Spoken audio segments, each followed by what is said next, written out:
Tiene buena definición esto dentro de todo, ¿eh? Sí, dentro de todo.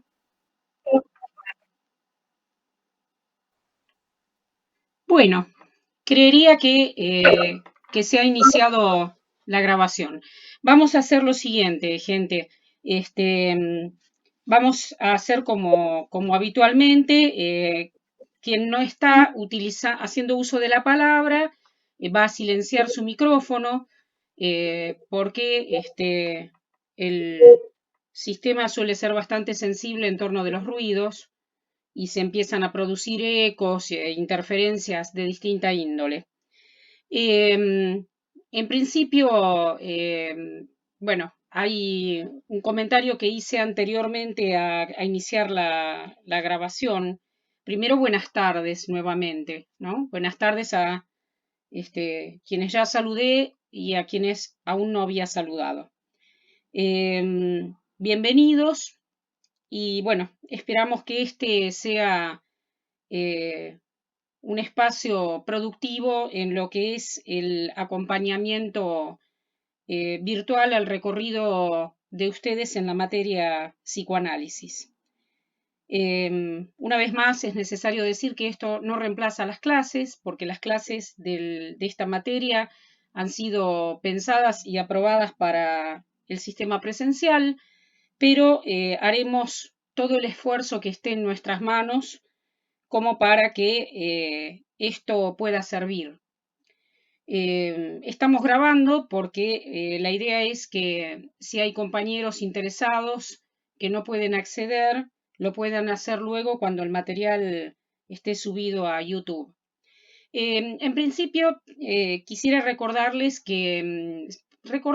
o decirles para aquellos que no lo han escuchado con anterioridad en este espacio, que cuando ingresen, a menos que tengan alguna situación de carácter, digamos, de dificultad con la internet o alguna otra cuestión de ese estilo que amerite, coloquen la cámara para poder ver sus rostros, porque es una cuestión, digamos, de respeto mutuo que tenemos los unos para con los otros. La otra cuestión que ya tiene que ver con una exigencia universitaria es que ingresen con sus nombres y apellidos, porque estoy en el infierno o niño bebé no son nombres que vayamos a poder admitir en las próximas oportunidades. ¿Mm? Entre otras cosas porque, bueno, hay algo que nos regula que está por encima de nosotros, que es esto es una apoyatura virtual que está en el marco de una actividad académica. ¿Mm? ¿Ustedes saben cuál es mi apodo?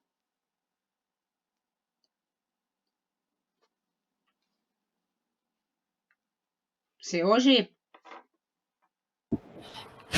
No, profe, no ¿No tengo ni saben? idea, profe. No. Bueno, hoy no se van a enterar. No, profe. Hoy no se van a No. enterar. No, profe. Bueno, otra cosa, gente, que les pedimos este, es que interactúen por acá. Yo sé que ver la propia imagen en una pantalla espanta la posibilidad de intercambiar con el otro y de producir. Pero bueno, vamos a tener que imponer la voz a la imagen y poder intercambiar. Si alguien está muy inhibido y tiene esa pregunta que le hace latir el corazón y no encuentra la manera de poder utilizar la fonación, escribe en el chat y alguien del equipo de cátedra, por si yo no lo veo, porque estoy tratando de abarcar las preguntas que ustedes me enviaron, más el manejo del Google Meet, más la grabación, y puedo estar, digamos, con cierto nivel, digamos, de desatención en ese punto. Si alguien del equipo de cátedra ubica que hay preguntas en el chat, bueno, me dice y las tomamos. Bueno, no es poco que estemos acá.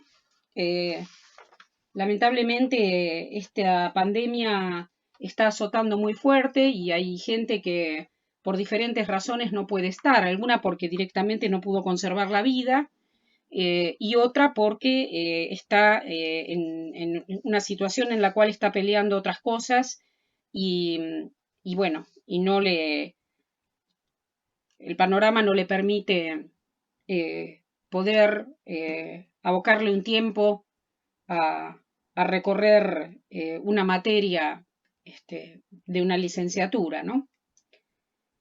En ese sentido, quiero decirles que el esfuerzo que hemos puesto los docentes a lo largo del cuatrimestre anterior ha sido muy, muy grande. No voy a detallar qué cosas o por qué cosas hemos pasado, porque nos extenderíamos muchísimo, pero han sido muchas. La última de ellas, en el ámbito que a ustedes les toca, fue en oportunidad de las mesas de examen. Digo en lo que a ustedes les toca porque, bueno, varios de nosotros estamos haciendo, además de la actividad docente, actividad de investigación, en donde tenemos que encontrarnos con el acompañamiento a instituciones que trabajan con diferentes temáticas y, bueno, allí trabajan personas que también están atravesadas por todas las dificultades que la actualidad nos procura, pero digamos, algunos de nosotros en una de las últimas montañas que tuvimos que subir, tuvimos que enfrentarnos a la organización de las mesas de examen que normalmente en otras universidades están a cargo del sector de la universidad, del sector que cobra diferentes nombres en las universidades, administrativo, no docente.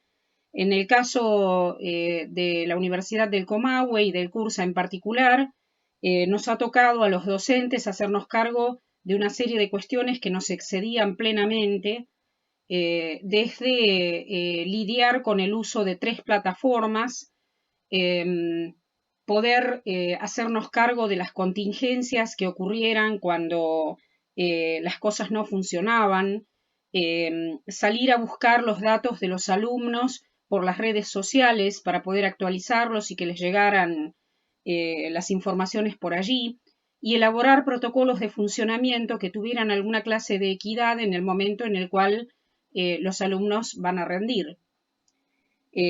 Todo eso con, digamos, muy pocos recursos aportados por la universidad por ser delicados, ¿no? Digamos, decimos muy pocos por ser delicados. Así que bueno, queremos decirles que estar acá ahora implica continuar con una tarea que se está tornando muy dura, muy compleja y que tiene sentido si ustedes van interactuando con nosotros en este intento de transmisión. Nosotros en psicoanálisis, y acá ya nos vamos metiendo más en la materia, hablamos de transmisión porque hay algo que ponemos en marcha y que tal vez llegue a ustedes, los toque, los conmocione y pueda hacerse un lugar en ustedes. Eso no lo podemos garantizar, pero hacemos lo imposible porque ocurra. Cuando entremos ahora en tema, vamos a abordar una serie de preguntas que ustedes han hecho con anterioridad al espacio de hoy. Pero antes quisiera que si alguien quiere hacer algún comentario acerca de su actualidad, alguna inquietud en relación a la materia, alguna cuestión, digamos, que le parezca pertinente para compartir con los otros, este es el momento. Son esos minutos de ¿cómo están?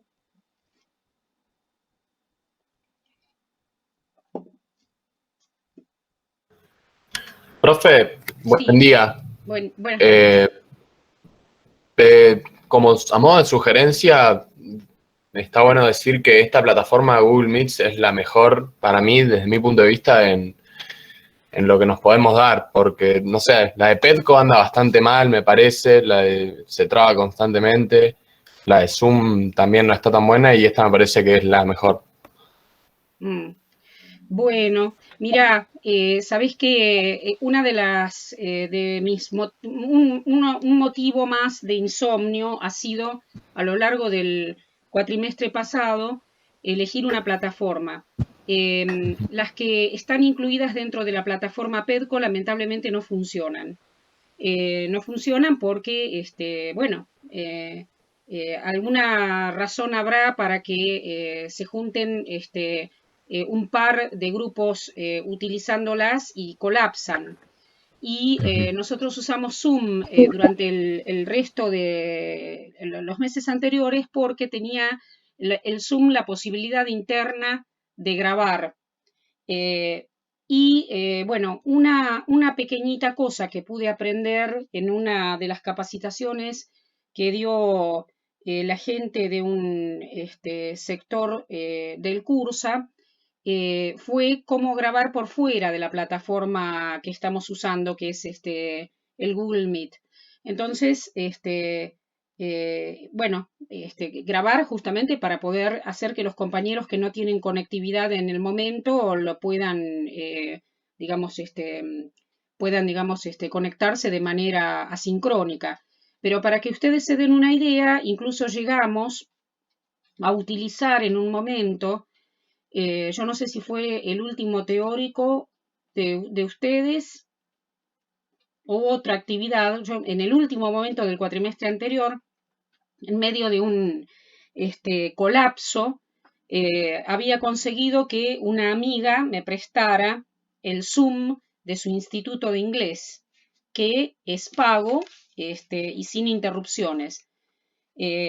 Bueno, hoy íbamos a usar ese, pero al descubrir, digamos, la posibilidad de grabar por fuera de la plataforma, hemos solucionado con el Google Meet, ¿no?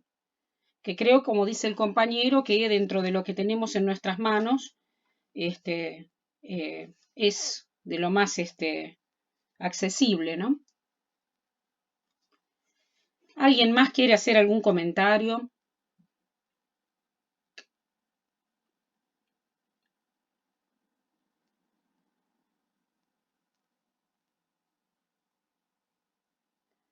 Bueno, 1, 2, 3. Se larga.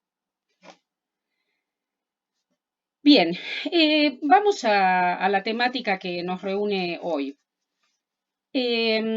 Ustedes confluyeron en un par de textos para poder pensar dos enormes cuestiones del psicoanálisis que toman el formato de concepto, que son la transferencia y las pulsiones. Ustedes ya venían trabajando la cuestión de las pulsiones y ahora agregan en su panorama la cuestión de la transferencia. A mí me pareció interesante que ustedes pudieran en esta apoyatura virtual hacer reflexiones tomando el cruce de esos dos conceptos. Yo digo conceptos y vuelvo a decirles lo que he comentado con anterioridad en alguna de nuestras reuniones, que es en psicoanálisis no cualquier cosa es un concepto. Algunos preferimos distinguir nociones de conceptos y conceptos hay pocos. El de pulsión se podría decir que tiene un estatuto de concepto más allá de cualquier otra noción que podamos tomar en cuenta en psicoanálisis. Y tiene la característica de tratarse de un concepto que está formado por una serie de elementos disyuntos. Esto es, que son elementos que entran en juego sin que uno quede absolutamente subsumido en el otro. No producen una univocidad esos elementos, ¿no? La fuente... Perdón, profe. ¿Cómo? Perdón, ¿podrías repetirme la primera parte del concepto de pulsión? Porque se me cortó al principio y no pude escucharlo.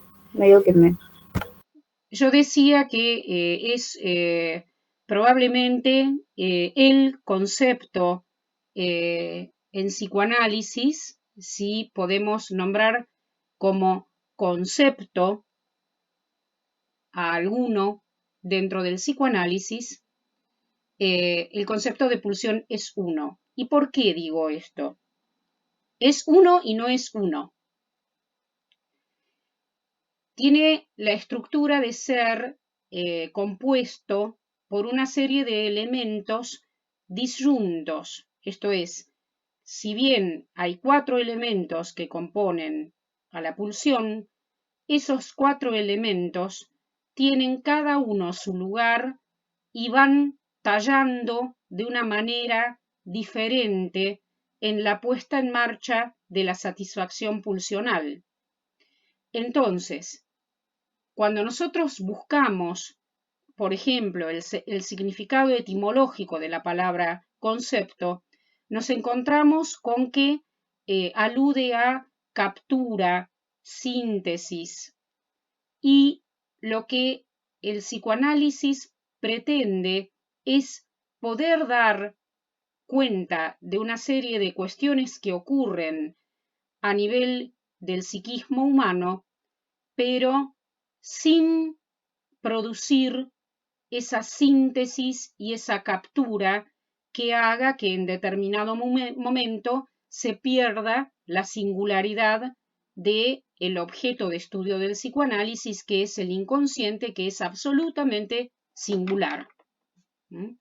Entonces, nuestro modo y nuestra definición de concepto tiene que quedar de alguna manera cuestionado o cuestionada esa noción de concepto, esa definición, para poder alojar esta característica que tiene el objeto de estudio del psicoanálisis, que es el inconsciente.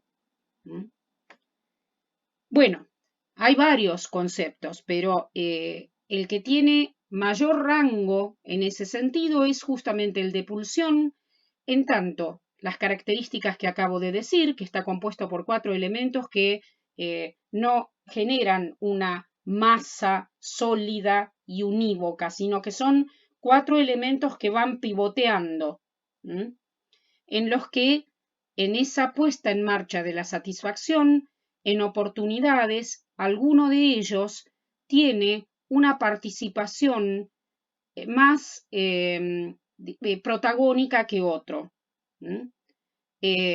Ustedes han visto, yo escuché los videos del espacio que estuvo a cargo del profesor Malaspina en el último encuentro del cuatrimestre anterior, donde hablaron de las pulsiones, y de eso rememoremos justamente bueno, ese concepto lo plantea Freud.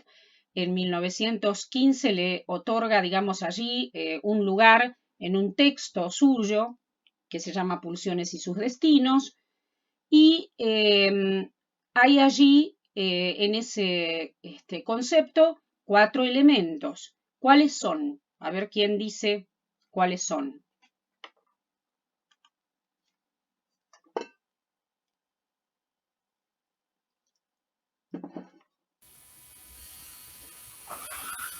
Hola, profe.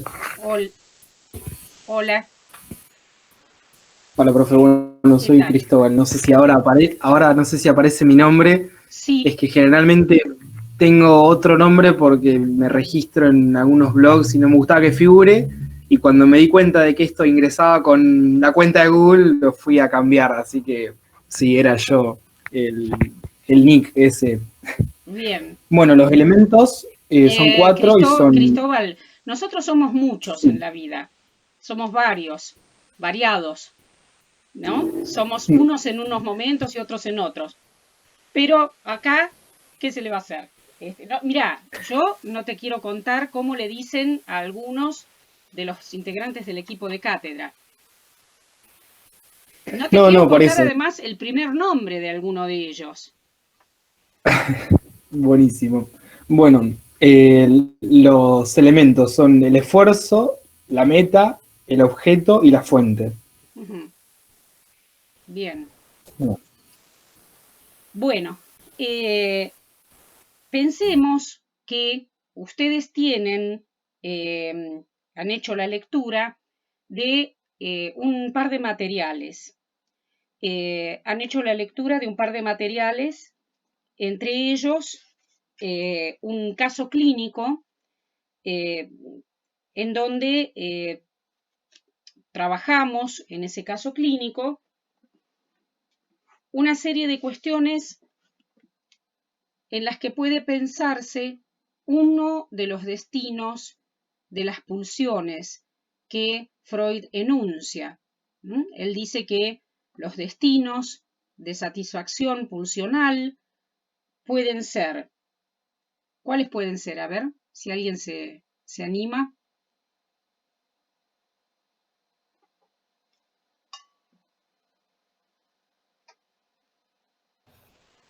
Profe, ¿no son la represión, la sublimación, la vuelta hacia la persona propia? Y me parece que el otro, si es eso, el otro no me lo acuerdo. ¿Alguien se lo acuerda? ¿El que falta?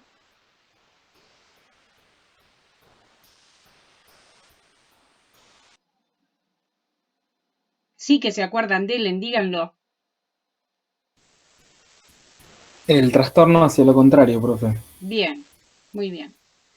Bueno, en ese caso clínico del capítulo 4 del libro Parires Centauros, eh,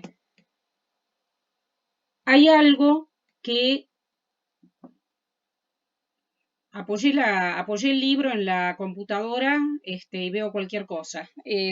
Hay algo, digamos, que aparece allí desplegado en torno de dar cuenta de el caso a la luz de un concepto que es el de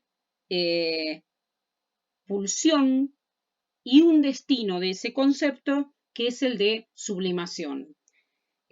Ustedes han trabajado el caso, ahora vamos a tomar una serie de cosas de él y en ese caso aparece con mucho protagonismo en la producción de ese sujeto que es Magdalena, eh, el tema de la transferencia. Esto es, para que ella pueda hacer algo con la satisfacción pulsional que no sea morir en el intento de satisfacción, la transferencia ha ido a tomar un lugar.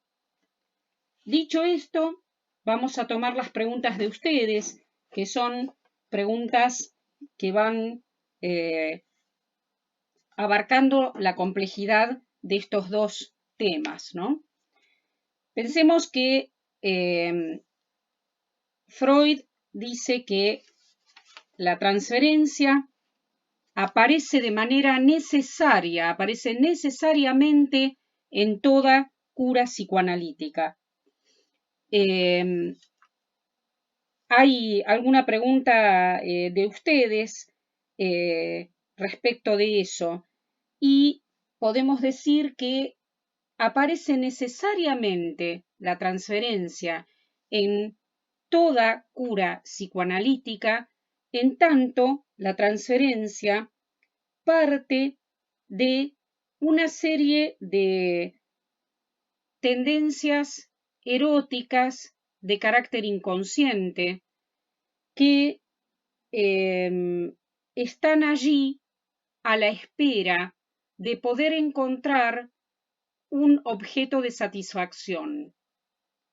Freud en un momento determinado va a decir que incluso quedan allí, él dice, por ejemplo, en la página, tomando la edición de Ballesteros, en la página 1648, dice que hay una serie de disposiciones que él dice que son congénitas, esto es, se generan en conjunto, no es simplemente que son genéticas como alguien podría pensar al leer esa palabra, que se suman a las impresiones recientes que tienen un especial papel e importancia en la infancia y que fijan la modalidad de la vida erótica.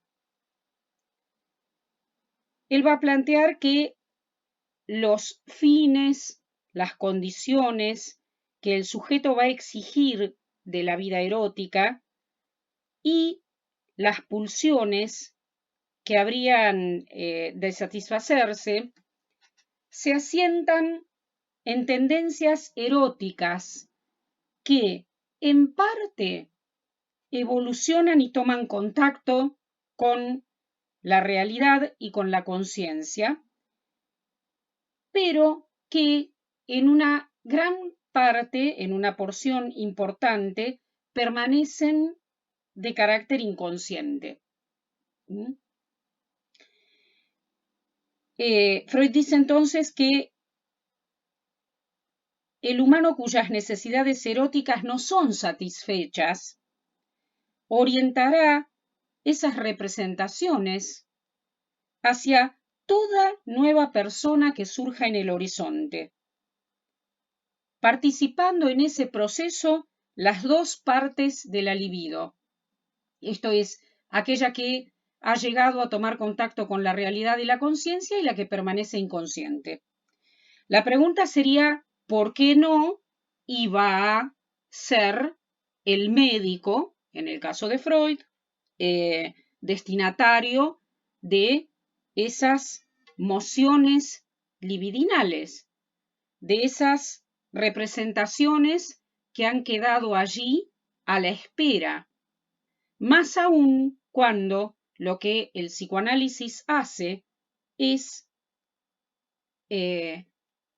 sugerirle y recomendarle al sujeto que hable de todo lo que se le ocurra, lo que genera que ese aparato psíquico que ustedes pudieron estudiar a partir de los modelos de la carta 52, del esquema óptico o del peine, ténganlos en cuenta, tomando en cuenta esos modelos de aparato, comienza allí un funcionamiento, puede verse bien claro eso en el esquema óptico o del peine, regresivo dentro del tratamiento.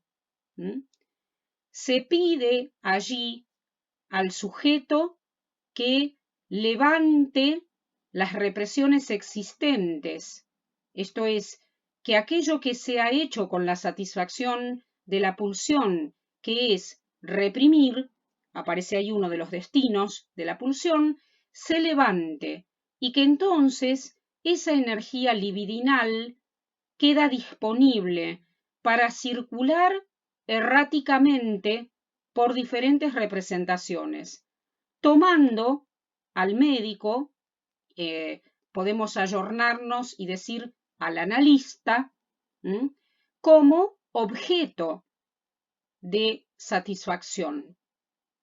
Yo he visto, no es la primera vez, la vez anterior cuando tuvo a cargo el espacio teórico el profesor Malaspina, en las preguntas que aparecían también pude verlo, que hay algunos compañeros que llaman analizante al analista. Analizante es el modo en el que nosotros con Lacan nombramos a lo que Freud llamaba paciente. Lacan llama analizante al paciente, en tanto él quiere rescatar allí la participación activa en el análisis del sujeto. Eso es importante que ustedes lo clarifiquen, porque si ustedes van a leer una serie de textos de inspiración lacaniana y allí se habla del analizante, si ustedes piensan que se está hablando del analista, estamos complicados, porque hay una serie de cosas que le están solicitadas y permitidas al analizante que no son las mismas que le tocan al analista. Cuando pensamos en la cuestión de la transferencia, entonces, Freud se ocupa en el texto Dinámica de la Transferencia de aclarar que hay una serie de movimientos transferenciales que ocurren por fuera del análisis, con otras personas. Y en un momento determinado va a ir afilando el lápiz en torno de lo que ocurre con la transferencia dentro del análisis.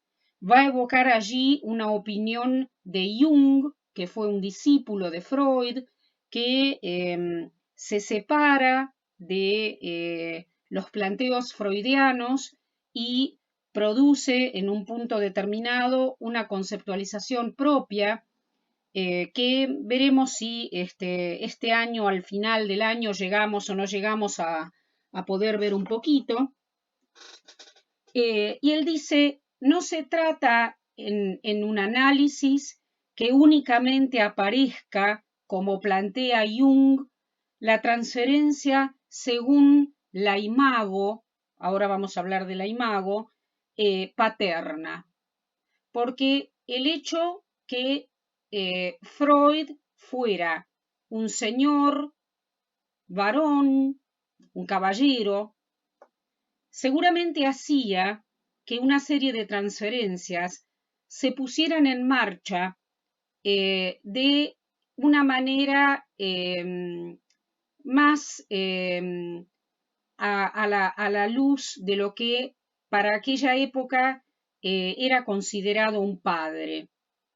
Freud incluso, no en este artículo, en otros lugares, dice las analistas mujeres pueden dar cuenta de aspectos en la transferencia y de cuestiones relativas al inconsciente de las que a los analistas varones, dice, nos resulta más difícil poder dar cuenta. ¿Esto con qué tiene que ver? Con lo que se le supone al analista. Yo veía también el intercambio que ustedes tuvieron por WhatsApp en la comisión que tiene a su cargo Erika González y veía que ustedes trabajaban allí también la cuestión justamente de qué se pone en marcha y qué no se pone en marcha en la transferencia. Freud, en este texto de Dinámica de la Transferencia, va a decir que dentro del análisis, las transferencias no necesariamente son furibundas y mucho más diferentes de lo que ocurre o de las que se dan fuera del análisis, pero sí que inevitablemente van a darse allí. A medida que Freud fue avanzando en su conceptualización, le fue dando un lugar diferente a la transferencia. Al comienzo, podemos decir que el psicoanálisis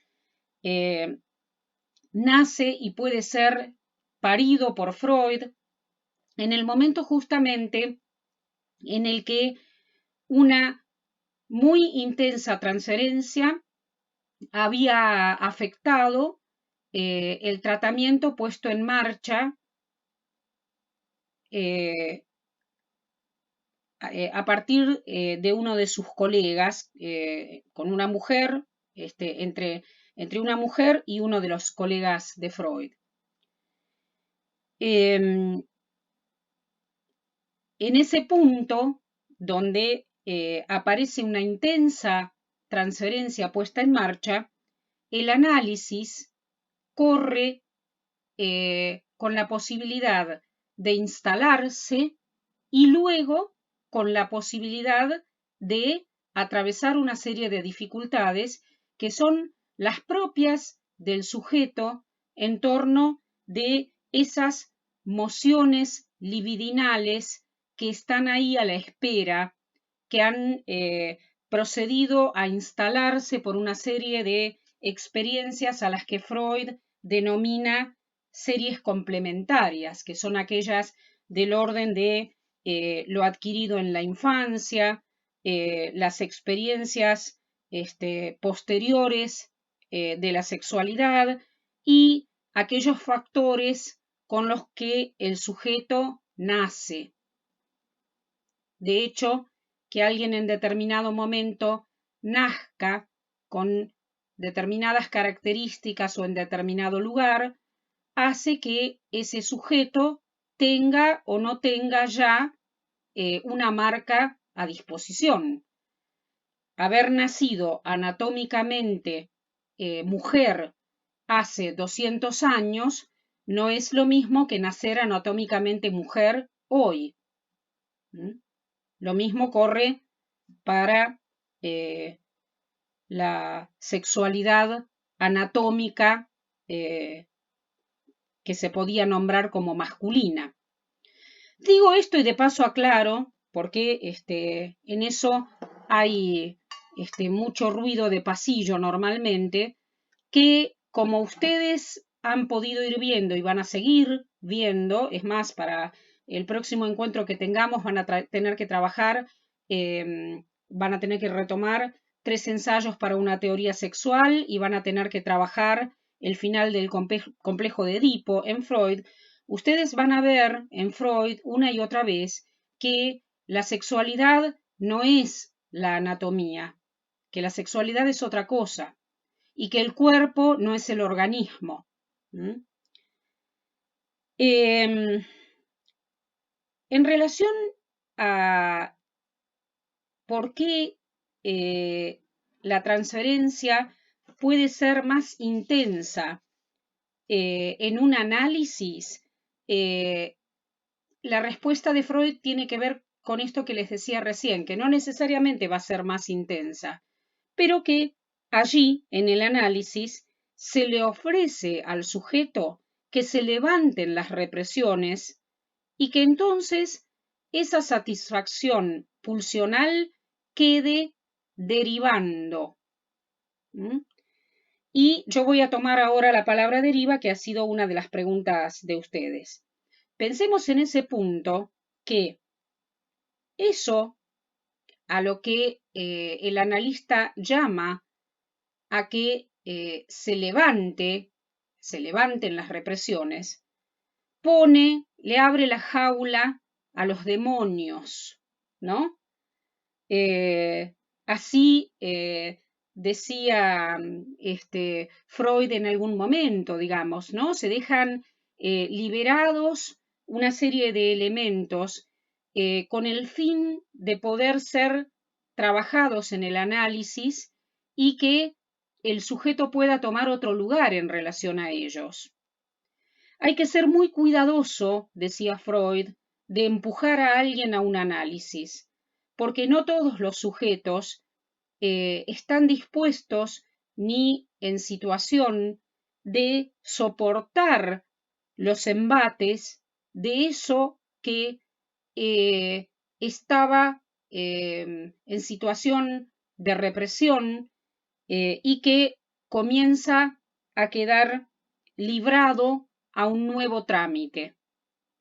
En ese nuevo trámite el analista tiene un papel fundamental. Si el analista insta al sujeto a hablar y al hablar a despojarse de esas represiones, luego tiene que poder hacerse cargo de su lugar en ello, justamente. Yo voy a ir un poquito a las preguntas que fueron formulando ustedes, las vamos a ir tomando una a una, y luego volvemos a un recorrido un poco más general. Yo les digo que voy a hacer una cosa y hago otra, ¿vieron? Quiero decirles algo en relación al remate, al final del trabajo dinámica de la transferencia, que tiene que ver justamente con esto que el analista invita a que se levante y a que quede abierto a un reacomodamiento, a un nuevo posarse sobre otras representaciones o a un generar otras representaciones para darle trámite a esto que se ha liberado, a esa satisfacción que pugna permanentemente por llegar a un fin. Él dice, nada puede ser vencido, in absentia o in effigie. Bueno, ¿saben qué es in absentia e in effigie? ¿Alguien sabe?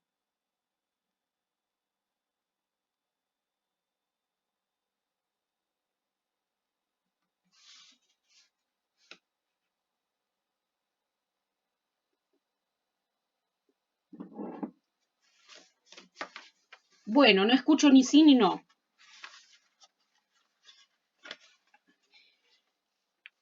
Fíjense que voy a hacer de cuenta que no, porque supongo que si fuera así, alguien diría sí. No, profe. Bien, bueno. Qué bueno que alguien me contesta. Hay dos cosas terribles, que es pensar que una habla con otro y el otro está con el control remoto, ¿no? A veces eso toma el nombre de matrimonio. Y otra cosa terrible, decía Lacan no decía lo del control remoto, no vamos a adjudicarle eso.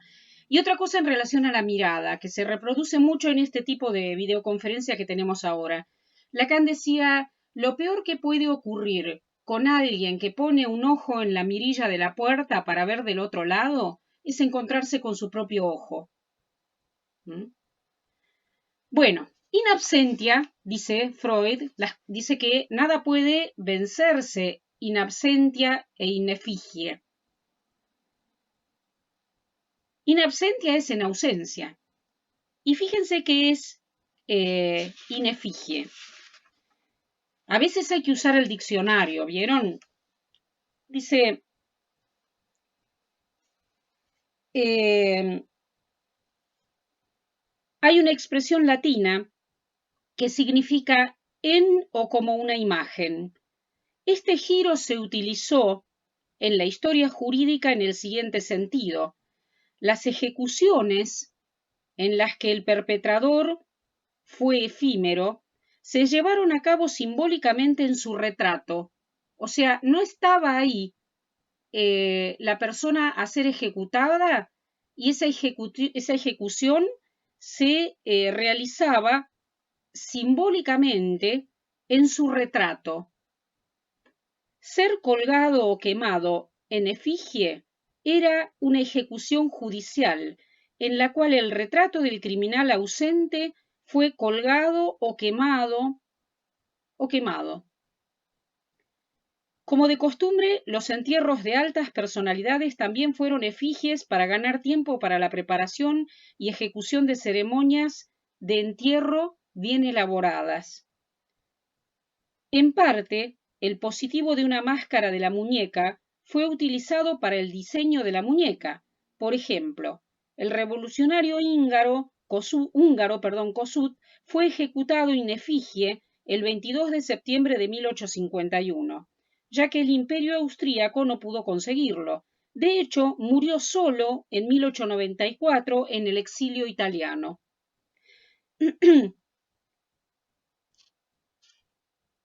Sin embargo, su muerte está registrada en Alemania en 1851. ¿No? Digo, hay cosas, dice Freud, que no pueden ser resueltas acerca del análisis, combatidas, en ausencia o solo simbólicamente. Vieron que hay un señor, un congresista argentino que dicen que pone en la videoconferencia una imagen de él de cartón. No sé si lo han escuchado. Bueno, digo, lo que está diciendo Freud allí es que hay que arreglárselas con esos demonios furibundos que son los que están haciendo que el sujeto sufra y que el analista va a tener que formar parte de algo de eso. ¿Mm? Ustedes tienen una guía que yo no recordé decírselos en el videíto que les dejé hace poquito, pero sepan que tienen una serie de guías de cátedra, de trabajo de cátedra. Una de ellas es sobre transferencia y tienen allí una serie de textos que pueden recorrer sobre la transferencia. Uno de ellos, de esos textos, que está incluso abordado en el Parire Centauros, en el capítulo que ustedes trabajaron, es del seminario 11 de Lacan, donde Lacan ubica justamente al analista como motor de la cura. El analista es, ya para Freud, parte del concepto de inconsciente en psicoanálisis. El inconsciente no se puede decir sin un analista al cual dirigirle esos dichos, porque el inconsciente es justamente lo que aparece en ese encuentro entre el analizante y el analista. ¿Mm? Tratemos de pensar, yo sé que debe ser complejo para ustedes en este momento, pero tomen nota de esta figura y luego vean cuándo la pueden considerar. Tratemos de pensar que si ustedes toman el modelo de aparato psíquico del capítulo 7, van a ver que hay una energía que va en el sentido de la satisfacción desde el polo perceptual hacia el polo motor, y que hay una serie de huellas que son, yo prefiero decir con cierta simpleza, de la que luego tendremos que desprendernos, son esas huellas mnémicas, estaciones intermedias, donde se posa esa energía que tiende a la satisfacción. Esas huellas mnémicas que fundamentalmente operan a nivel del inconsciente, van produciendo costuras, hilvanes. Yo les hablé de la figura del hilván en algún momento, búsquenla por Google, si no, que tiene que ver con una puntada de hilo floja que fija la tela para luego darle una costura más definitiva. Bien, esas huellas mnémicas son hilvanes. Lo que el análisis hace es deshilvanar eso. Entonces, al ser deshilvanado, hay que encontrarse allí justamente con que el traje ya no está como estaba y entonces probablemente deja de apretar al sujeto ese traje, pero pensemos que también lo vestía ese traje y que entonces vamos a encontrarnos ahí con un sujeto en su desnudez, con un sujeto en el que algo pugna hacia la satisfacción y que el camino que tome eso dependerá en mucho de las intervenciones del analista. Como habrán podido ustedes ver en el caso de Magdalena. No solamente en el caso de Magdalena, pero en el caso de Magdalena esto es bastante elocuente, ¿no? ¿Cuál es el lugar que el analista toma allí? Bueno, después de haber hecho el comentario sobre la ausencia y la figura de la efigie, vamos a las preguntas de ustedes. Una de las preguntas con las que me encontré es la siguiente. Dicen, ¿a qué se refiere Lacan cuando menciona ley omnímoda? Miren, la primera cuestión que ustedes tienen que hacer, que antes era un poco más compleja y ahora es mucho más ligera. Antes, cuando no disponíamos justamente del Google, era un poco más pesada, es buscar un buen diccionario. ¿Alguien pudo rescatar cuál es el significado de omnímodo?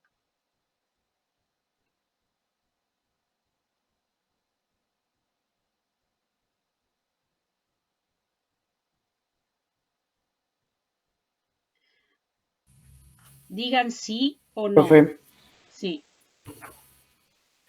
acá lo acabo de buscar y es algo como completo, total. Dice que es absoluto o total. Bien. Bueno, si ustedes ubican en alguno de los textos que recorrieron la expresión ley omnímoda, significa que es una ley que no está acotada, que pretende abarcarlo todo. Una ley que no está acotada, no está recortada y pretende abarcarlo todo, probablemente no cumpla con el estatuto de ley que respete lo que en psicoanálisis Freud considera que es una ley fundamental y universal, que es la ley de prohibición del incesto, ¿no? Una ley que pretenda abarcarlo absolutamente todo seguramente no va a ser una ley digna. Hay, en el caso clínico de Magdalena, una serie de personajes que ella se encontró a lo largo de su vida que pretendieron ocupar el lugar de imposición de una ley omnímoda. Hay otra pregunta acá que dice, ¿se podría decir que hay algo de la transferencia de los padres a Magdalena y que al ser violada siente que le está faltando a ellos y ese es el síntoma que provoca su mudez? Es una muy buena pregunta esta, pero es una pregunta que requiere incorporar una dimensión nueva para ustedes, que Freud la incorporó, pero que Lacan la bautizó con un nombre, que es la dimensión, en términos de Lacan, del significante. Magdalena ya no podía acceder a su deseo en tanto no disponía o no podía disponer de su vestido blanco merecido. En tanto, algo allí había operado respecto de quedar despojada de eso que para ella tenía valor significante. No necesariamente ustedes podrán creer que esto es una cuestión de modé antigua, la de que una mujer no acceda a su deseo por no poder acceder a el vestido blanco y el altar, ¿no? Sin embargo, aunque no lo crean, todavía se escucha eso. Estaba pensando si ayer o anteayer estuve escuchando justamente el laberinto de padecimiento de una mujer en relación a una serie de decisiones de su vida, en el sentido de si el casamiento puede estar antes o después. Hoy día los vestidos han cobrado otros significados, ¿no? Me sonrío porque hace unos años se casó una princesa en España y la descripción de su atuendo decía que el vestido era color blanco roto, ¿no? Bueno, el que entiende el chiste, bárbaro, y el que no, ahí veo que el profesor Malaspina lo entendió porque se está sonriendo.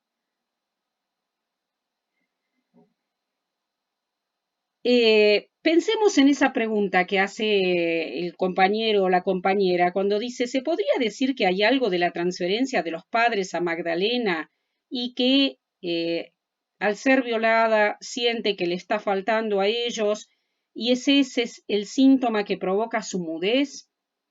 A ver, lo que hay en relación a los padres hacia Magdalena es ni más ni menos que el complejo de Edipo.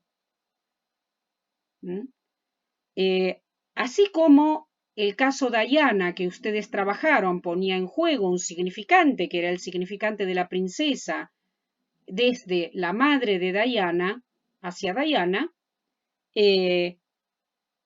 Magdalena está ubicada en torno de una red de palabras que organizaron el amor a sus padres, a estos otros significativos, en el sentido edípico. Y entonces se podía acceder a ser una mujer en el sentido de esa historia que ella le pedía una y otra vez a su papá que le contara. Esa era la historia que la alojaba. Cuando ella ya no dispuso de esa historia, ahí vino la mudez.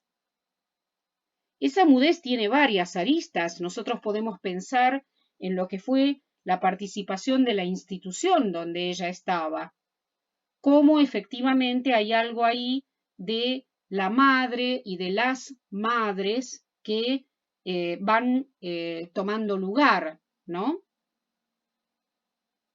Si nosotros pensamos, ¿hay transferencia entre los padres y los niños? Sí. Sí. Entre los niños y los padres, sí.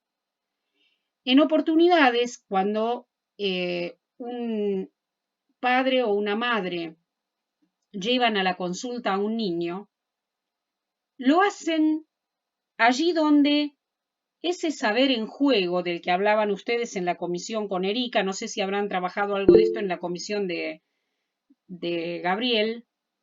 ¿Se les está cortando el audio a todos? Bueno, porque hay una compañera a la que no escucha bien el audio. A mí cada tanto nada más. Patricia, lo que pasa cuando vos hablas hace como un ruido que no sé si es el que se escucha la mayoría, pero hace como un refrito ahí, pero no sé qué es. Todos tienen el micrófono. No sé, el audio no. ¿Todos tienen el micrófono cerrado, gente? Sí. Bueno, lo que vamos a hacer es lo siguiente. Yo voy a hacer un pequeño recorrido chiquitito más. Y vamos a, tal vez hagamos un pequeño parate,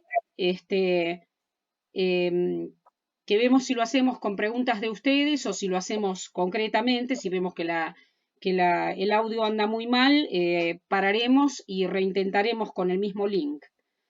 Yo les decía que los niños están en transferencia con sus padres y que sus padres sostienen transferencias en relación a sus niños. Esto es, como trabajaron en la comisión con Erika, no sé que habrán trabajado en la comisión de Gabriel, porque por X razones estoy en el subgrupo, digamos, de la comisión de Erika. Hay allí una transferencia que tiene que ver con un saber que opera. Cuando los padres hacen agua o se les queman los papeles respecto de ese saber, suelen consultar. A veces las consultas por los niños tienen que ver con que a quien se le quemaron los papeles es al docente, por ejemplo, ¿no? Y los padres llegan a la consulta sin que a ellos se le hayan quemado los papeles, que no necesariamente es una buena o una mala noticia. Habrá que ver qué pasa con eso, ¿no? Hay padres que en determinado momento se deshacen de su lugar transferencial para con sus hijos y esos lugares los pasan a tener los profesionales. Entonces nos encontramos con niños que circulan de un consultorio a otro, tienen psicólogo, fonoaudiólogo, terapista, psiquiatra, neurólogo, bueno, una variedad, digamos, de profesionales, no necesariamente de más, pero que en muchas oportunidades están allí para bañar al niño de tecnicismos a falta de los significantes familiares, ¿no? Ese es todo un tema que se abre en relación a esto de las transferencias. Pero en principio sobre esa pregunta ubiquemos que es el complejo de Edipo y los significantes que de allí provienen los que operan para que Magdalena entre o no en la mudez. Convengamos también que una violación es un acontecimiento del orden de lo traumático y que la definición más cercana de trauma que podemos hacer es aquella en la que consideramos que el sujeto no logra con los elementos simbólicos que tiene arreglárselas con aquello que ha irrumpido desde lo que con Lacan llamamos lo real, desde aquello que no hay cómo asirlo. Bueno, acá hay otra pregunta que dice, ¿cuáles pueden ser esas necesidades teóricas no satisfechas en la infancia? No entiendo bien esa pregunta, pero lo que puedo pensar es que dos cosas. Hay dentro de la infancia un momento en el cual el niño se pregunta por las cuestiones relativas a la sexualidad. Freud dirá que la primera pregunta del niño que inaugura la posibilidad de saber y la posibilidad de aprender es la pregunta por el origen de la vida, que es ¿de dónde vienen los niños? Lo que hace el infantil sujeto es teorizar a partir de allí. Teoriza con los elementos de los que dispone. Y hay elementos de los que no dispone para poder dar cuenta de esa pregunta. Los grandes muchas veces continuamos haciendo teorías sexuales e infantiles. El capítulo 2 del Parire Centauros, que ustedes también tienen para leer, que les recomiendo que lo lean, habla justamente acerca de las teorías sexuales infantiles y cómo meten la cola esas teorías sexuales infantiles en la teorización de una disciplina como puede ser el psicoanálisis. Yo creo que un psicopedagogo o futuro psicopedagogo tiene que poder considerar esas dimensiones. Hay un texto de Freud de 1908 que se llama Teorías sexuales infantiles que ustedes tienen que leer. Búsquenlo y léanlo. Bueno, otra pregunta para el diccionario. ¿Qué es un cliché o cliché? Si nosotros tomamos el diccionario, van a ver que la palabra cliché viene del francés cliché, que es un grabado que se hace en el material para la impresión. El cliché se realiza derramando metal fundido sobre la página que contiene los caracteres tipográficos.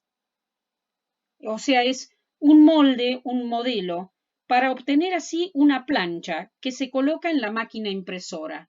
Es una pieza de hierro que cada vez que la vayamos a apoyar va a dar el mismo formato.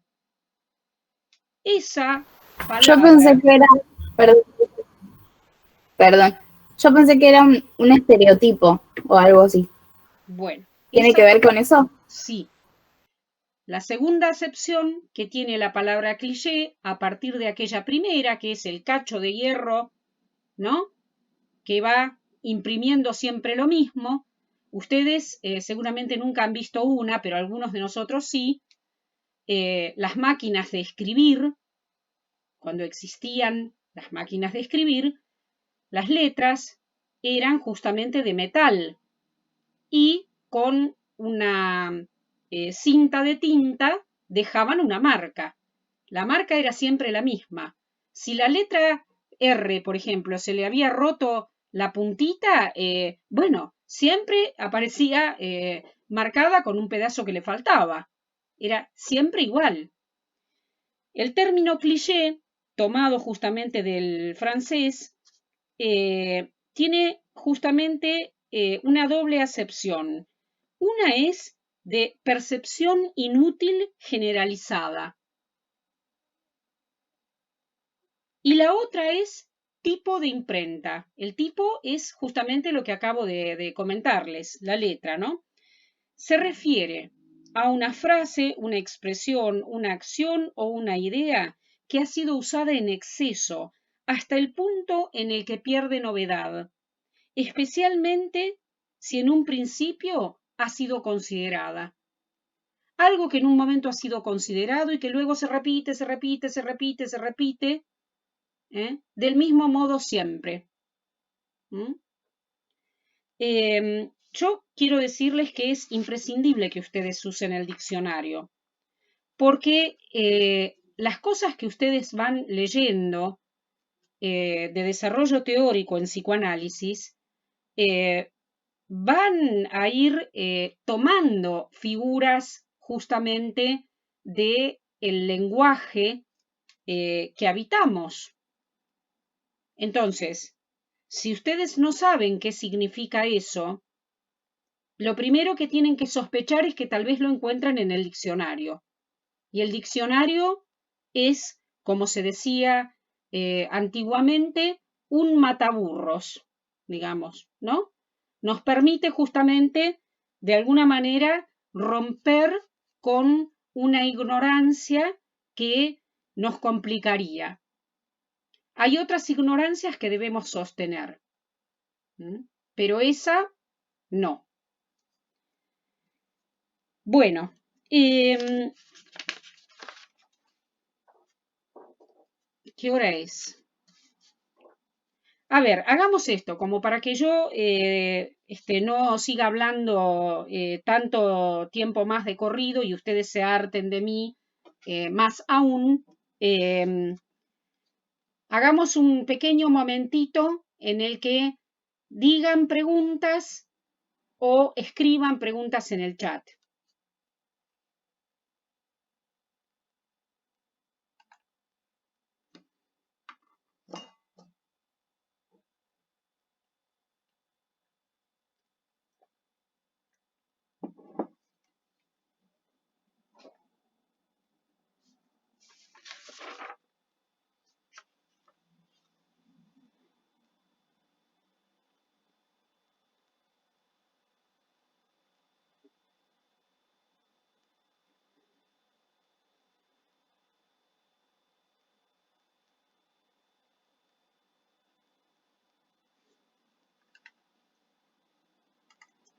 Gente, preguntas, comentarios.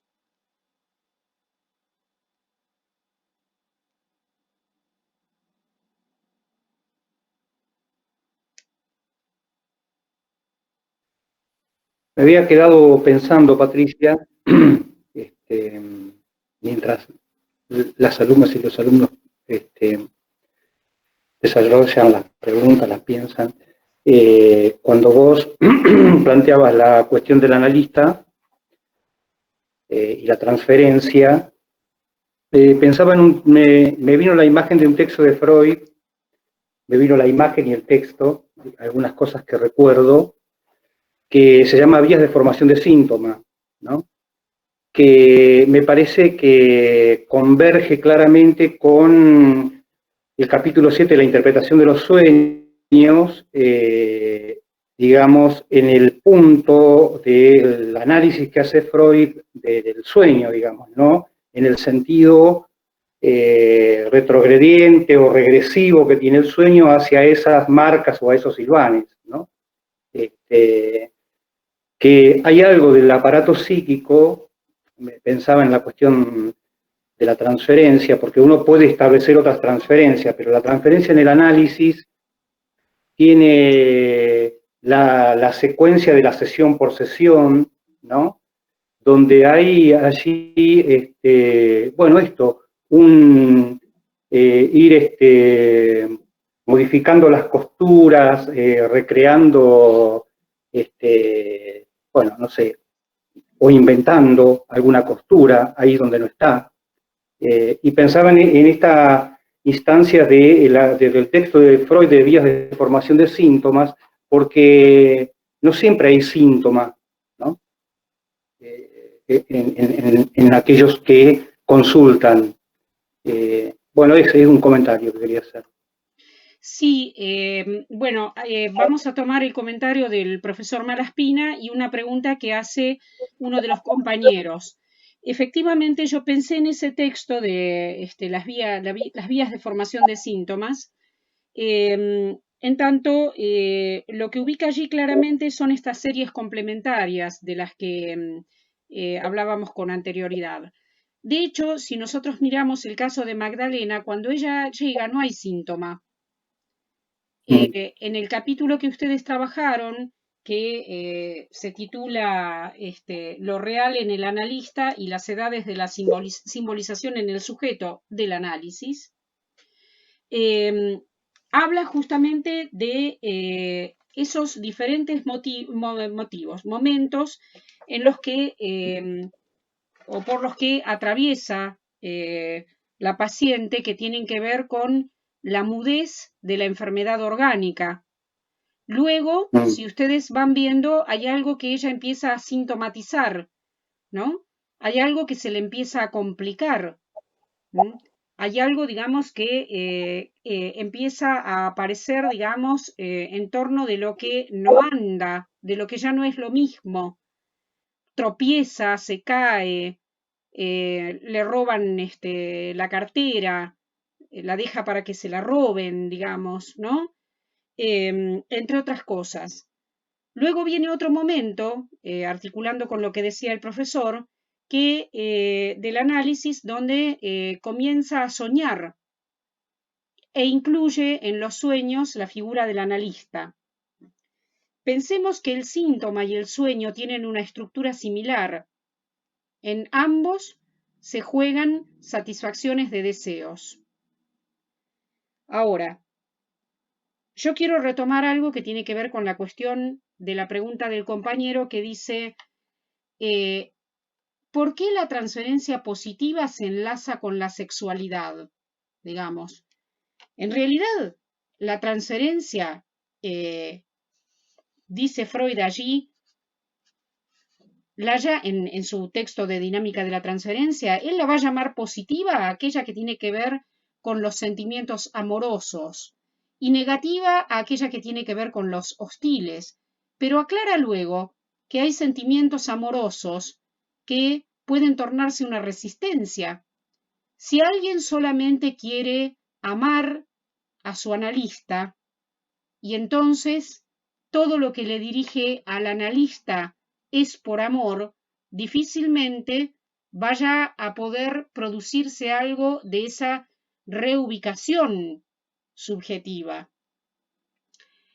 ¿Por qué dice el compañero, la transferencia positiva se entrelaza con la sexualidad? Justamente por esto de estas huellas mnémicas y estas marcas que operan en el sentido de la constitución del inconsciente, que es a partir de la estructuración que se produce en el complejo de Edipo. Eso lo van a poder tener mucho más claro cuando trabajen la disolución del complejo de Edipo en Freud. Hay una serie de cuestiones que se instalan, piensen en Diana, en el psiquismo de Diana, en ese caso, a partir justamente de una serie de dichos, requerimientos y cuestiones que pone en marcha su mamá y que inauguran cuestiones en el cuerpo de la niña. Eso es la sexualidad. Esas son las marcas que van a abarcar y gobernar la sexualidad de esta niña. Y eso es lo que se pone en marcha en la transferencia. Hay otra pregunta acá, dice, en el texto, el bien malestar en la cultura se hace referencia constantemente a la locura. ¿Cómo se explica esta? Por otro lado, me gustaría retomar el concepto de síntoma para ampliarlo un poco. Bueno, el concepto de síntoma lo vamos a ampliar un poco más adelante y lo van a ampliar mucho más el año que viene en psicopatología. Con el profesor Malaspina se van a encontrar con el síntoma allí, digamos, ocupando un lugar importantísimo. ¿Por qué habla de la locura el texto, el bien malestar en la cultura? Porque fíjense que esa tendencia a la satisfacción que si ustedes miran en el esquema que se produce, el gráfico que se produce o que nos propone Freud en relación al funcionamiento de la pulsión, hay algo que pugna permanentemente por satisfacerse, a como dé lugar. Entonces, hay algo allí en torno del trámite de esa satisfacción que se va a hilvanar, va a producir costuras, ¿no? Puntadas, a partir de una serie de significantes. Si esas cadenas de puntos, si esas cadenas de palabras, si esas cadenas de significantes no operan articuladamente, va a haber algo allí que va a quedar descosido, que va a funcionar loco. Vieron que hay una pequeña viñeta en ese texto donde dice que una mujer y un hombre se encuentran sexualmente.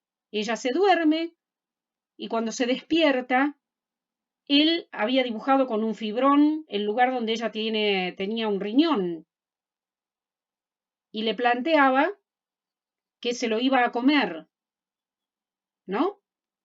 Bueno, una cosa es decir, te comería bombón, y otra cosa es que alguien se despierte y encuentre con que le han dibujado su riñón,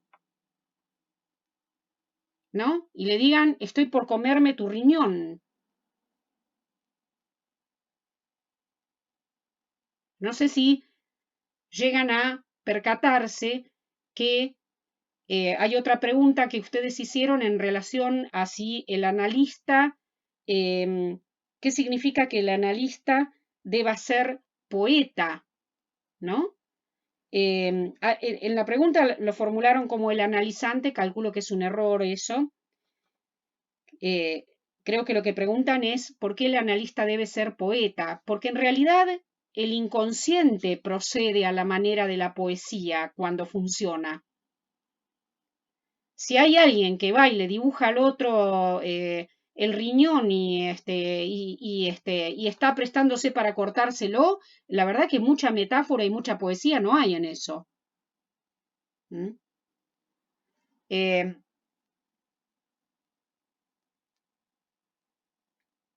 El otro día, una persona estaba en medio de un trámite con una obra social por un medicamento que la obra social considera que es caro. Entonces le daban una serie de indicaciones que eran difíciles de cubrir y esta persona le dice al empleado, le dice, bueno, pero llegado el momento entonces, cuando yo haga todo esto, ¿me lo van a cubrir? Y el empleado le dice, le están pidiendo todo esto para que a usted después no le llegue el agua al cuello.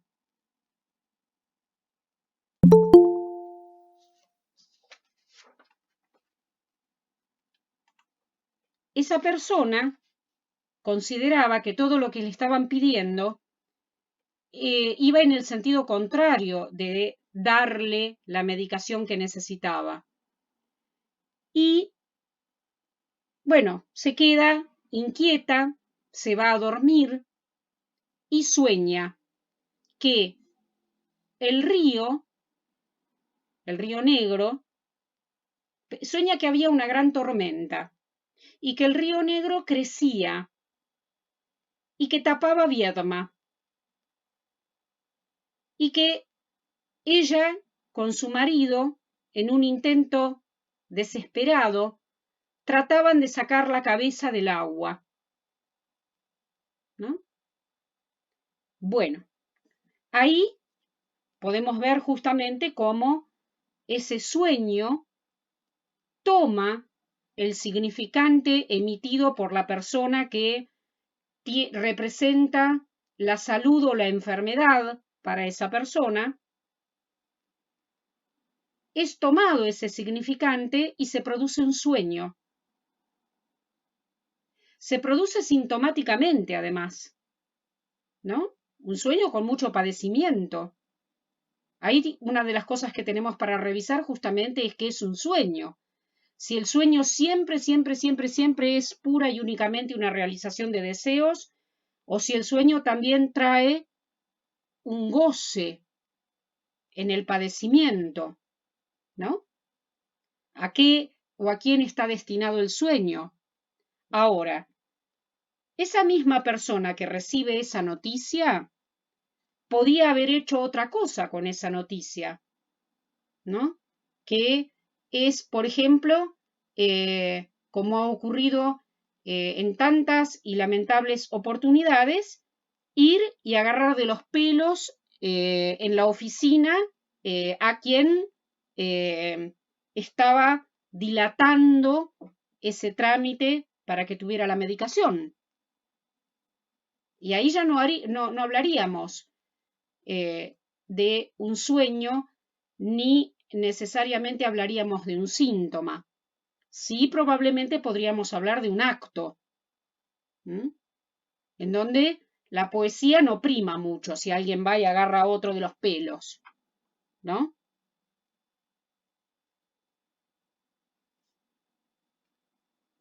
Tratemos de pensar que la pulsión, el concepto de pulsión y el concepto de inconsciente producen dos modelos teóricos que tienen que ser considerados ambos para poder dar cuenta de una serie de fenómenos que ocurren a nivel del psiquismo. Y que entonces la satisfacción pulsional se va a valer de las estaciones intermedias del inconsciente en la satisfacción. Tratemos de pensar que la pulsión en sí misma ya involucra la palabra. En el caso de Diana, algo de su satisfacción pulsional estaba gobernada por el significante princesa. Ahora, ubiquemos también que hay otros significantes que pueden ir tallando, ¿no? Allí. Y que entonces se abre una cadena. si opera un solo significante y solo uno, estamos más complicados, porque eso estaría más cerca de dibujarle el riñón a la compañera de cama, o estaría más cerca de la mudez. ¿Mm?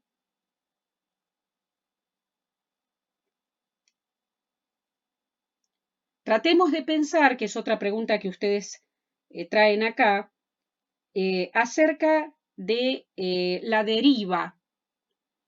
La pulsión, ustedes lo trabajaron en la reunión, la última reunión del primer cuatrimestre con el profesor Malaspina, e hizo allí una intervención Erika González respecto de la cuestión de la deriva. La deriva implica un intento de satisfacción sin estaciones intermedias, pleno, y que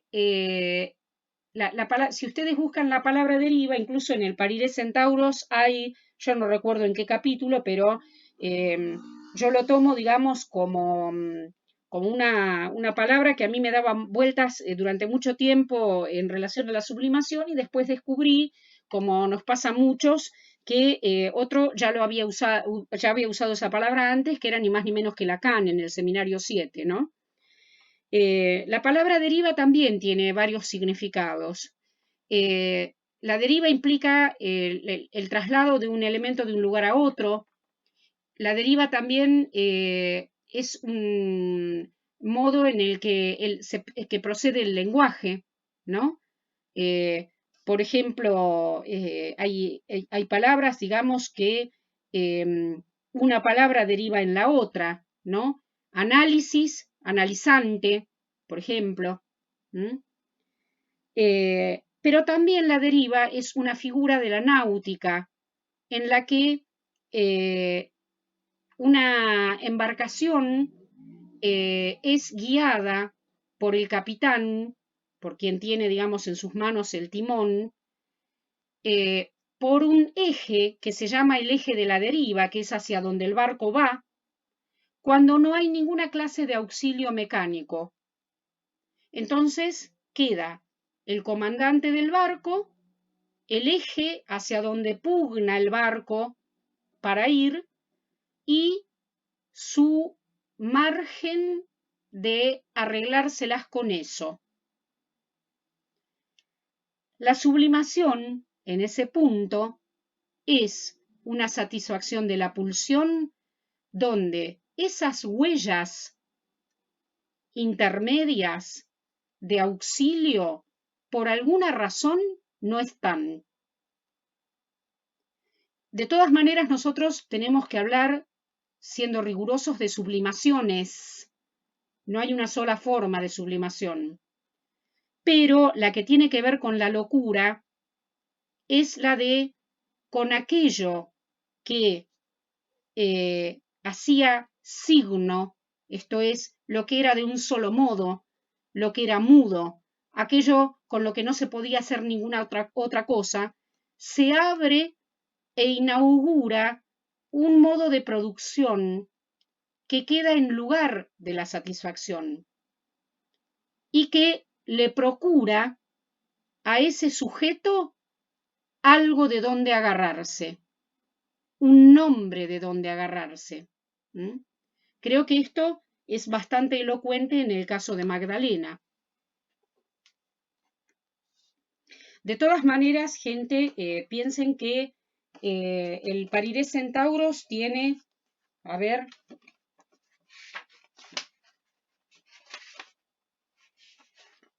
...251 páginas, en las que las 251 páginas hablan de la sublimación. Entonces, lo que podamos decir en este acotado recorrido virtual no va a agotar la cuestión de la sublimación, pero pensemos que se trata de una satisfacción pulsional muy alentadora, sobre todo para la gente que se quiere dedicar a cuestiones en torno del aprendizaje. ¿no? A veces es imprescindible tener en cuenta en el análisis, eso es sí o sí, tener en cuenta una apertura tal que el horizonte de nuestras intervenciones no esté cerrado, que no esté cerrado a objetivos, que no esté ligado a representaciones previas nuestras, en donde no dejemos al sujeto objeto de representaciones. Ahí, en ese sentido, Freud decía que la sublimación era el horizonte de la cura, porque hablaba de ese levantamiento de la represión y esa apertura del horizonte, ese más allá, ¿no? Esa es otra de las acepciones de la sublimación.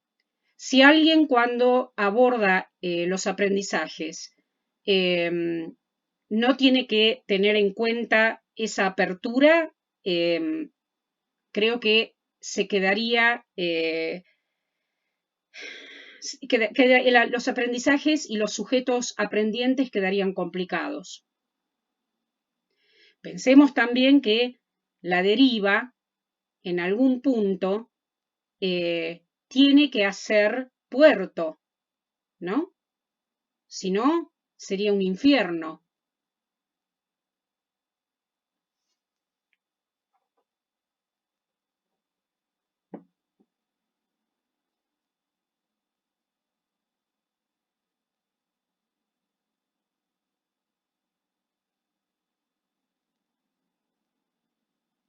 Hay una pregunta acá que dice,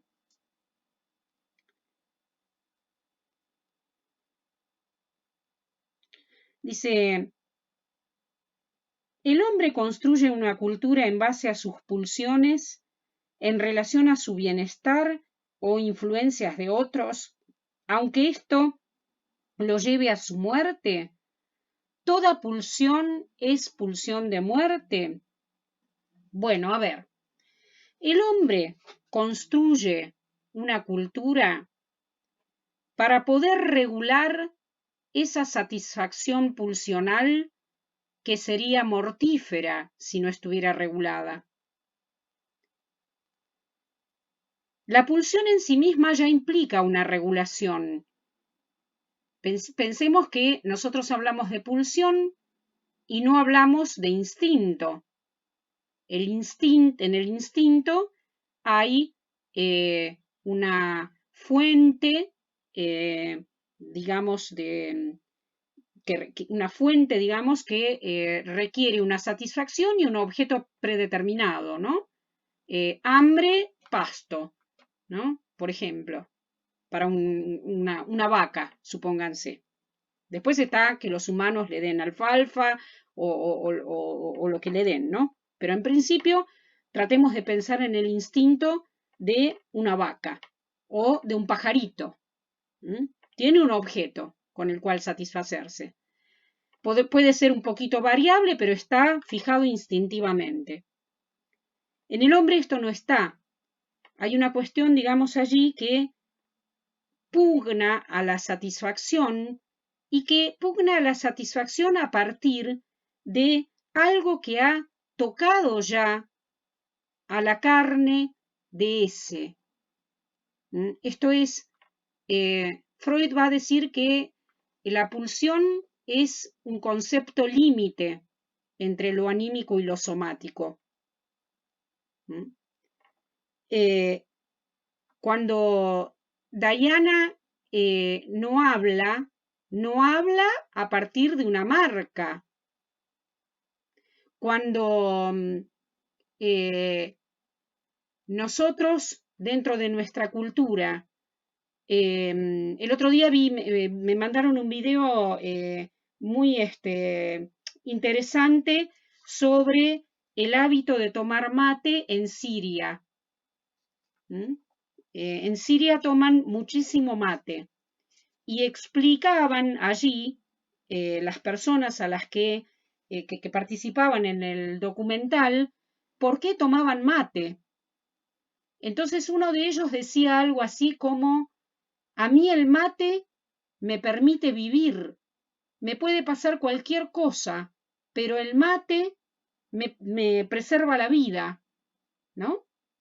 Bueno, hay algo que recae sobre un objeto de consumo oral que esa civilización tiene incorporado a partir de la nuestra de determinada manera y sobre lo que se dice algo. Ese elemento, ese vegetal que se coloca allí en un recipiente con una bombilla, no es solamente un vegetal en un recipiente con una bombilla. Dicho esto, se abre una complicación, que es, si el humano no es gobernado por el instinto, se abre un abanico en el cual la satisfacción puede ser de cualquier forma y con cualquier objeto. Y eso es lo que la cultura trata de regular. La cultura trata de regular que hay objetos que no están permitidos y que hay objetos que tienen que ser tomados para la satisfacción de determinadas maneras, ¿no? Y para eso se imponen leyes. ¿Cuáles? Por ejemplo, los 10 mandamientos, ¿no? No matarás, no robarás, no cometerás adulterio. Todas esas leyes dan una serie de regulaciones a lo que de otra manera implicaría una satisfacción absoluta y que terminaría en la muerte. Ahora, ¿es a partir de la pulsión la cultura? Y la cultura tuvo que ser puesta en marcha porque el instinto no gobierna. Hay 2 textos de Freud, uno más corto, que es una carta que una correspondencia, no es una sola carta, una correspondencia entre Freud y Einstein que dan cuenta de una respuesta que Freud hace a Einstein sobre una pregunta de este último acerca de por qué se produce la guerra, que da cuenta justamente de esto de la cultura y las instituciones y a qué viene esto de tener que armar algo en relación a la cultura. Y el otro texto es un texto enorme, está en las obras completas, pero es todo un libro que se llama Tótem y Tabú, donde Freud da cuenta de cómo se habría inaugurado la cultura, cómo la ley abre paso a la cultura y por qué. Son 2 textos imperdibles que le sirven a los psicoanalistas, a los politólogos, a los sociólogos, a los antropólogos, y etcétera, etcétera, etcétera. Bueno.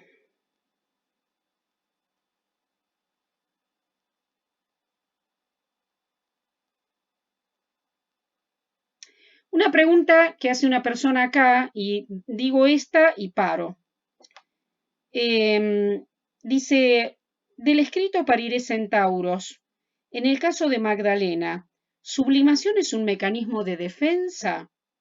¿Es algo positivo? ¿Un avance en el paciente? ¿Es lo contrario de la represión? Este se da luego aceptar nuevamente su cuerpo, el cual era negado debido a un suceso traumático como el de la violación y el silencio. Una compañera hace la pregunta, a ver, la sublimación es un destino pulsional, es un quehacer con la pulsión. Una gran parte del movimiento psicoanalítico, hasta hace algunos años, ahora está mucho más en boga, el concepto de sublimación, o la noción de sublimación, pero hasta hace unos años atrás, gran parte del movimiento psicoanalítico afirmaba que la sublimación no existía y se le daba a la sublimación un carácter similar al del síntoma. Freud es muy claro en que se trata de un destino de satisfacción de la pulsión diferente del destino de la represión. Igual cuando nosotros decimos la represión, una cosa que es necesario que aclaremos es que la represión no es un bloque unívoco, sino que se trata de un proceso selectivo que afecta representación por representación, huella por huella, a nivel del inconsciente, y que además podemos hablar de la represión primaria, de la represión secundaria y de la represión, digamos, que opera en el síntoma como el retorno. Sí. Como el retorno de lo reprimido, como el retorno de lo reprimido. Cuando trabajemos la cuestión de la represión, vamos a poder afinar un poco más eso.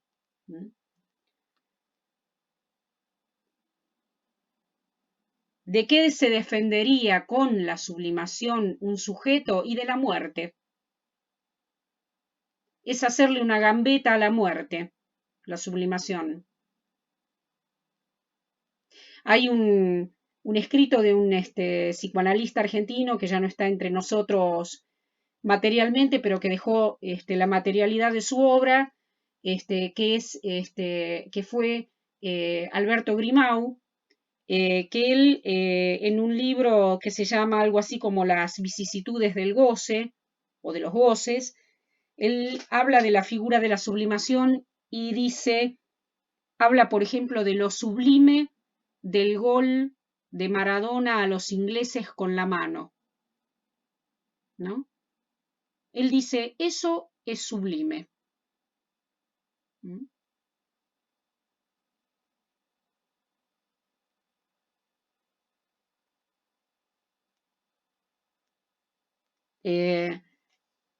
Víctor Hugo diría, ¿de qué planeta saliste, barrilete cósmico? ¿No? Digo, hay algo ahí que excede cualquier marca.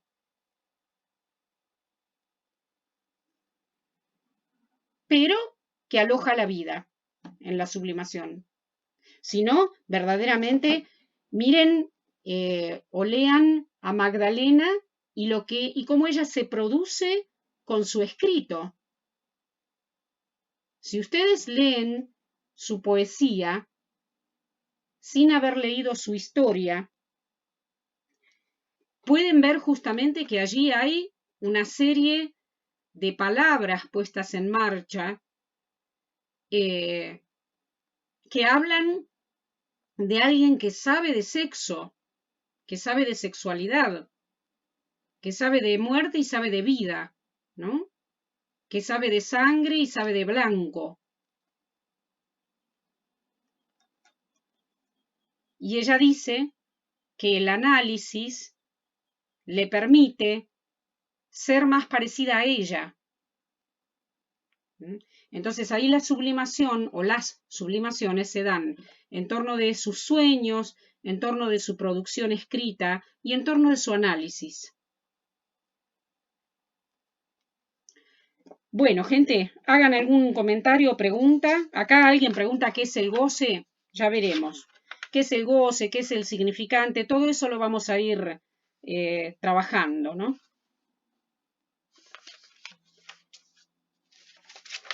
El próximo encuentro vamos a hacer un recreo en el medio, me parece.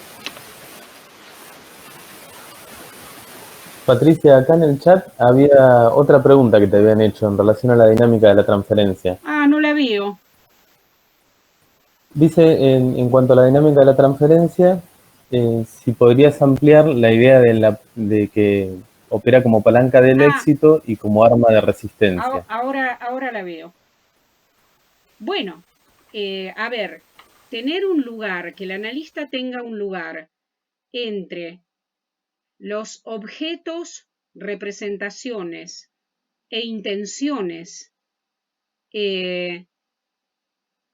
más íntimas de la vida de alguien, y que eso pase a ser parte del juego al que es convocado el analista, produce justamente tener en manos del analista la palanca del éxito. Fíjense que cuando Magdalena dice, usted, la miro a usted y pienso en esas madres que están por encima suyo, muy por encima suyo, ¿no? Yo bromeaba con eso y decía, gracias a Dios, ¿no? Digo, es un lugar que esa analizante me confiere, que a mí me permite obrar y operar con ella. Ella recurre a mí, su análisis terminó hace tiempo, pero recurre a mí una vez cada tanto, cuando está con complicaciones de salud, sobre todo, ¿no? Y bueno, arma algo, generalmente es para poder pensar a quién consultar por X cuestión que le pasa, y continúa, digamos, ¿no? Vaya si no es palanca eso. Y palanca del éxito y arma de la resistencia. ¿Y por qué arma de la resistencia? A ver, en determinado momento, por ejemplo, caer, digamos, allí en el lugar de ser, digamos, una más o uno más en la serie de una serie de figuras, o de ser depositario o depositaria de una representación o representaciones que le han complicado la vida al sujeto en determinado momento, puede justamente ser arma de la resistencia, ¿no? Alguien puede decir, estos días me encontré con eso. Yo había retomado ya hace un par de meses, ¿no? Cuando fue posible, los tratamientos presenciales. Y estos días los suspendí. Y pasamos nuevamente a la virtualidad, con quienes quisieron acceder. 2 o 3 personas no quisieron acceder. Y una de ellas, que no había llegado a tener la primera entrevista, porque yo suspendí la presencialidad hace, creo que el lunes. Esta persona tenía un horario para una primera entrevista el martes. Y había estado esperando como 15 o 20 días a que yo tuviera un turno, porque, bueno, quería esperar, consultarme a mí. Yo le había planteado que podía darle el nombre de alguna otra persona, pero ella prefirió esperar.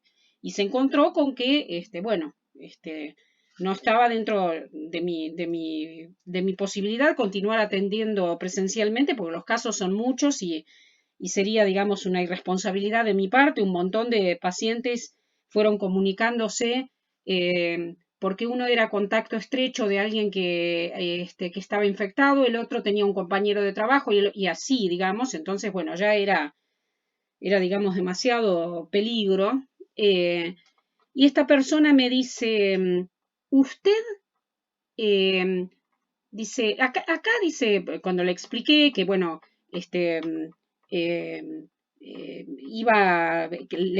le podía sostener la oferta del horario, pero bajo la modalidad virtual, me dice, usted es igual a todas esas personas que creen que nuestra vida tiene que parar por este virus.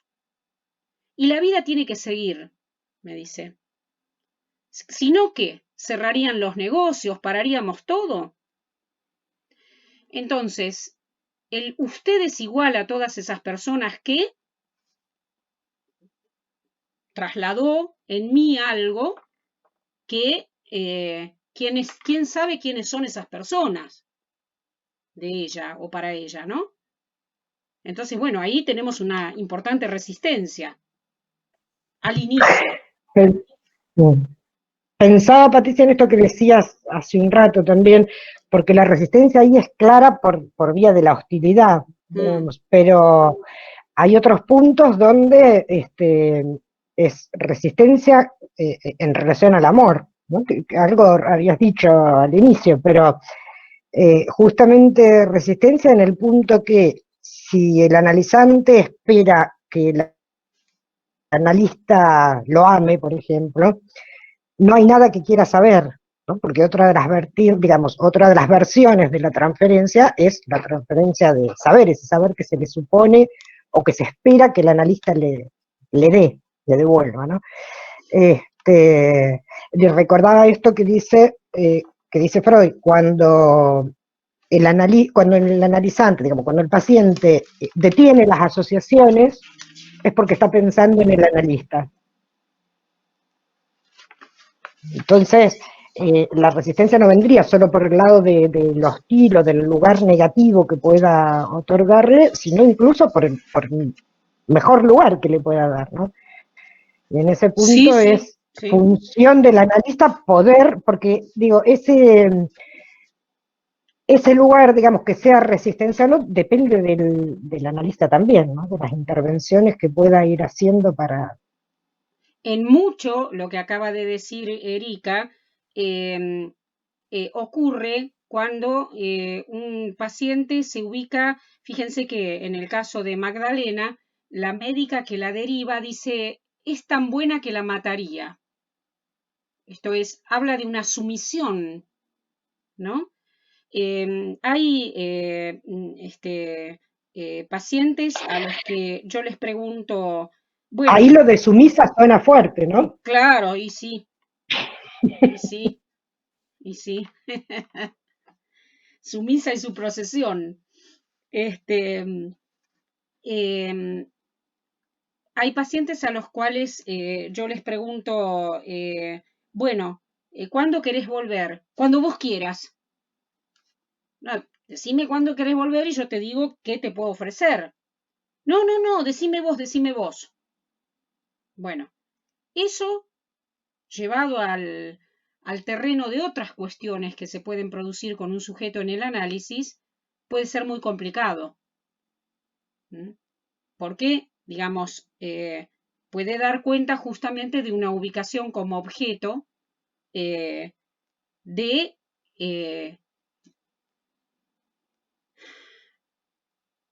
lo que el otro mande.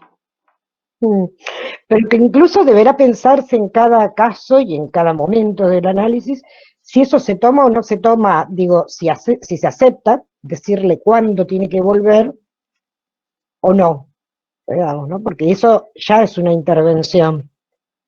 Digo, en determinado momento tal vez conviene decirle, bueno, vení la semana que viene, lo que sea, ¿no? Pero digo que es ese lugar que se le otorga, que el paciente otorga, es el lugar desde el que el analista interviene. Va a depender de cada caso, pero y de cada momento también de un tratamiento.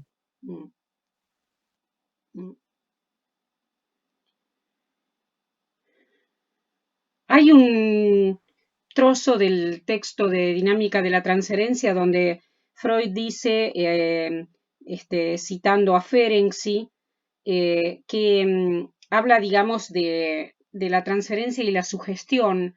Ese es un trozo que a mí me interesaba marcar porque ha tenido mucha lata a lo largo de la historia del psicoanálisis, en el sentido justamente de, bueno, te podés analizar o, digamos,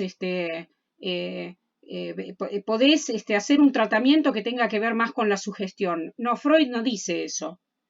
Freud dice que hay un influjo ejercido sobre el sujeto por medio de los fenómenos de transferencia en él posibles.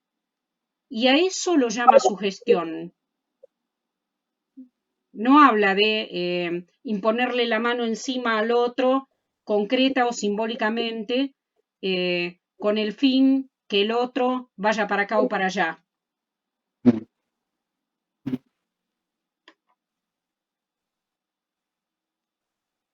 Y Freud dice allí que hay que tener sumo cuidado de la independencia del enfermo, dice él, y que esa es una advertencia.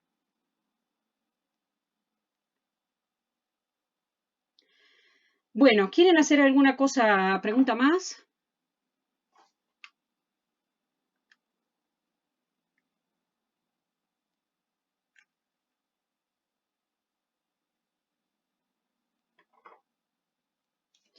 Bueno, gente, una pregunta que voy a hacer yo y espero que me contesten. Una pregunta y un comentario. Primero el comentario. En los próximos días van a recibir la consigna para el recuperatorio. Una vez que la reciban, si no son ustedes, pueden comentar a sus compañeros. Una vez que la reciban, van a tener una cantidad de días, supónganse 7 días o algo así, entre 7 y 10 días para elaborarla,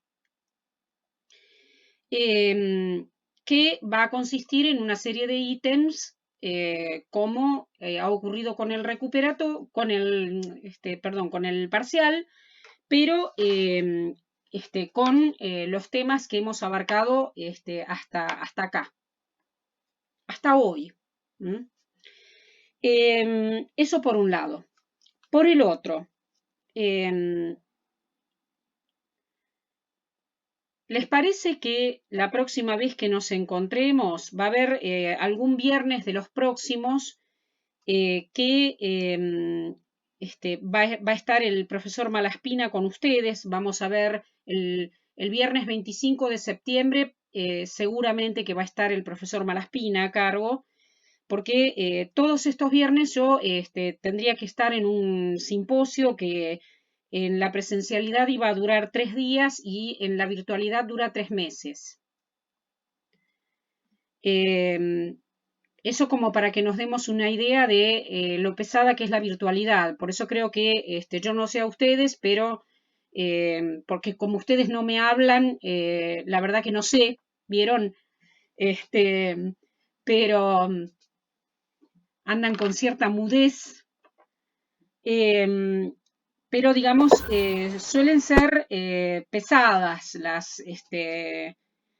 los encuentros virtuales. Entonces, más allá les doy el ejemplo de ese simposio como para que vean cómo la gente que piensa algunas cosas redistribuye, ¿no? De 3 días presenciales intensivos a 3 meses virtuales. Nosotros, que tenemos que encontrarnos por acá, porque es el formato menos peor que hemos encontrado, podemos hacerlo todo de corrido o hacer un pequeño parate, supónganse a las 6:10, 6:15, hasta 6:30, y retomar ahí hasta las 7:30 más o menos. ¿Cuál de las dos formas les parece menos peor? Yo en lo personal preferiría que hagamos un corte, profe. Me parece una buena idea. Sí, a mí también, profe, me parece bien que hagamos un corte en el medio.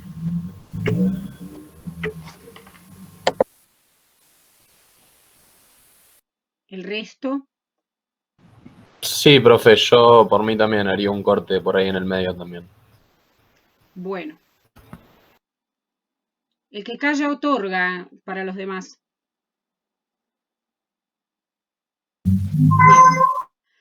Bueno, gente,